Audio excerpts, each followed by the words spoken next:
breaking news coming into SportsCenter. Kyrie Irving's season is over. The Nets guard will have surgery on his ailing shoulder.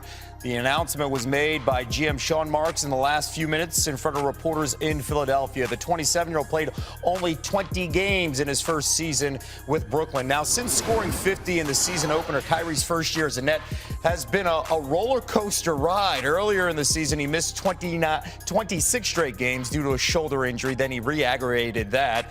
Kyrie has also missed 5 games due to a knee injury, and the team just announced again that he will miss the remainder of this season with shoulder surgery. For much more on this story, NBA insider Brian Windhorst joining us. So, Brian, what are you hearing about the level of concern from the Nets now with Kyrie's health? Yeah, this is obviously something that Kyrie and the Nets were trying to avoid since November. He tried rehab.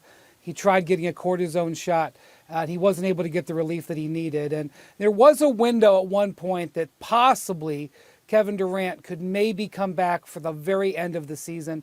Durant has closed that door. He has come out and said he's not going to play no matter what.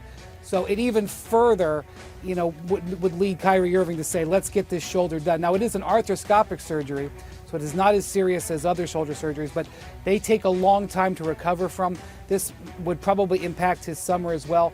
But at the end of the day, even though this has been such a difficult season, Durant and Kyrie should technically be available for training camp next fall. Yeah, heading into this season, they always had next season circled. Now, the second half of this season starts tonight, and 3 of the game's biggest stars will be on the court. And let's start talking about the East. A closer look at the storylines. And the Sixers and Joel Embiid hosting the Nets without Kyrie.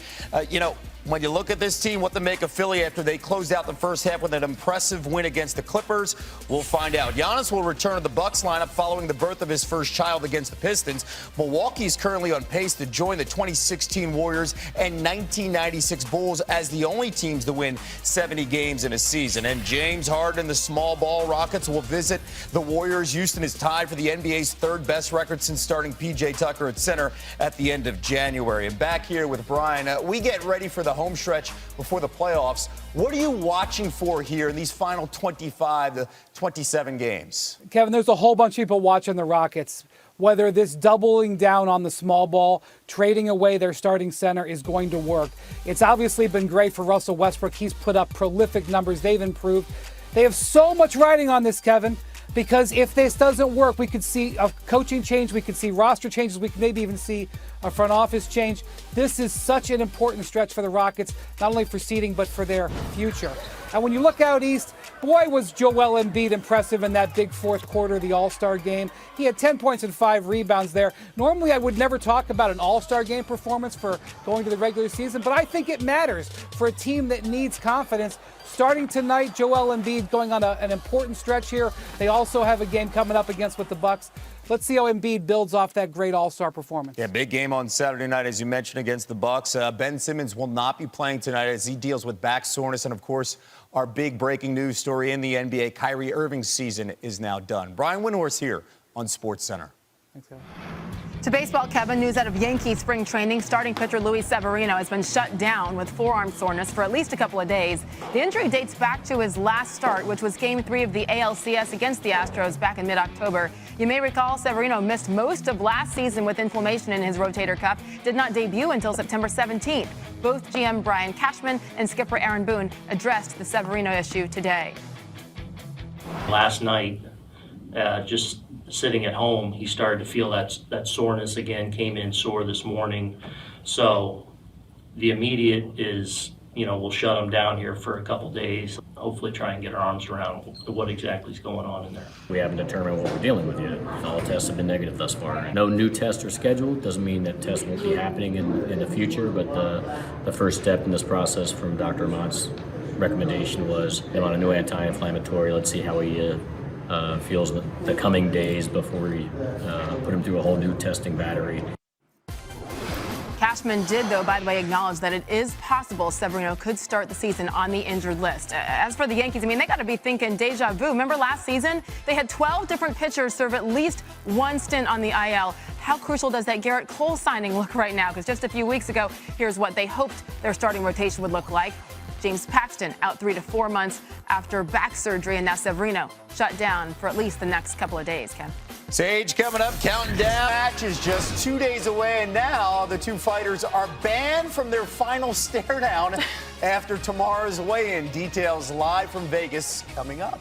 What happens in Vegas doesn't necessarily stay there. We shall see. We're going to begin in the NFL. News on the negotiations for the new collective bargaining agreement. It has been approved by team owners. That's the breaking news right here on SportsCenter, as owners voted today to accept the negotiated terms on a proposed new CBA, although the vote was not unanimous.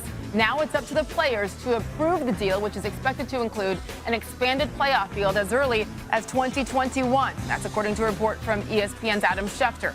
NFLPA player reps will hold a conference call tomorrow afternoon, and if 2/3 of them vote to approve the new CBA terms, then the vote is in the players' hands. If a majority of all players approve, they'll have achieved labor peace through the 2029 season. So here's what's at stake. We're breaking it down here. The league would increase its playoff field from 6 to 7 teams per conference. This past season, that would have meant the Steelers and the Rams would have been the 7th playoff team in each conference. Also, under the new playoff format, only the top seed in each conference will get a bye. The last 2 Super Bowl champions, the Patriots and the Chiefs, had byes as the number 2 seed. Keep that in mind. A little more context for you now. How hard is it to win a Super Bowl without a bye? No team has reached the Super Bowl without a bye since the Baltimore Ravens won it all in 2012. Baltimore was a 4 seed that season, so it is very difficult to do so. In addition to the changes in the playoff format, the proposal looks to add a 17th game and reduce the preseason to 3 games, but that would not come before the 2021 season. And the players would go from a 47% revenue share to 48% at 16 games. Then it goes to a 48.5% share for a 17-game schedule. That means shifting $5 billion of revenue to the players' side. NFL insider Dan Graziano joins us now live on SportsCenter from New York. And Dan, plain and simple, how did the owners come to this decision today?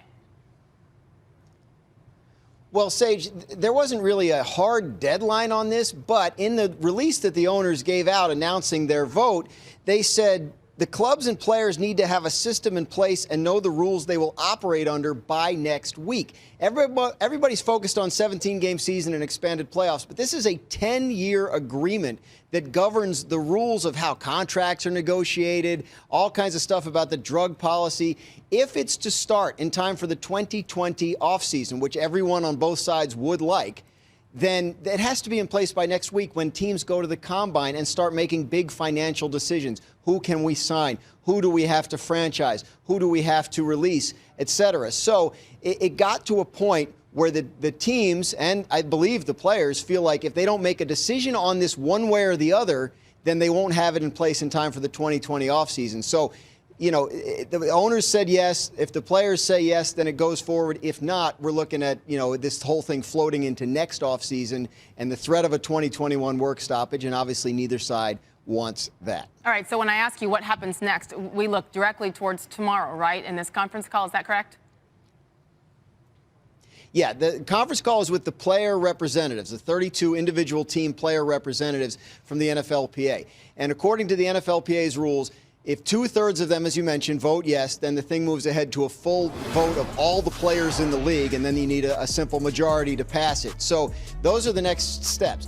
But people shouldn't assume that it's going to pass tomorrow. I still think it's more likely than not, but there is a lot of strenuous objection among players to the idea of a 17th game, and a lot of concern among the players in terms of, are we getting enough in return for putting our bodies at risk for an extra game? So that's going to be a long and probably very heated discussion among the player reps tomorrow, and we'll see how it comes out if they vote at all and if they vote yes to move this thing forward. It's been interesting just over the last couple of hours to hear reaction from the players. A lot of people have some issues with that. Dan Graziano joining us from New York with the very latest on today's decision. Dan, thank you.